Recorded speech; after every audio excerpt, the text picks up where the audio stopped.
श्रींच्या चरणी विलीन झालेला आहे. आज मतदान आहे. लोकांचा प्रतिसाद या ठिकाणी पाहायला मिळतो. सकाळपासूनच मतदार बाहेर पडलेला आहे. काय सांगाल?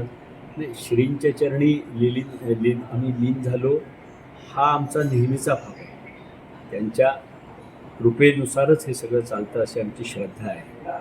काम मात्र करत राहायचं. ते काम मी सातत्याने करतो आहे.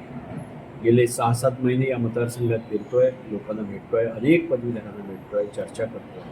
त्या निमित्तानं मी फक्त एवढंच सांगेन की या पदवीधरांचे प्रश्न सोडवण्यासाठी, शिक्षकांचे प्रश्न सोडवण्यासाठी, जुनी पेन्शन योजनेचा आग्रह धरण्यासाठी आणि UPSC, MPSC किंवा तत्सम ज्या स्पर्धा परीक्षा आहेत त्याच्यासाठी कोकणातल्या शैक्षणिक संस्थांच्या मागे ठामपणे उभं राहण्यासाठी ही लढाई लढतो आहे.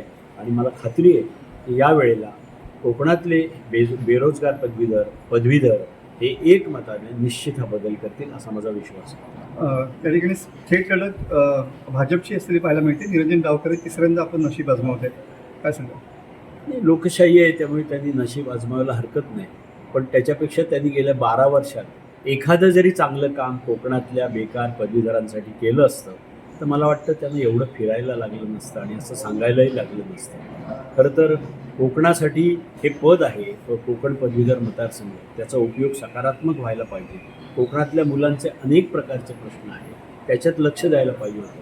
पण दुर्दैवाने असं काही झालं नाही.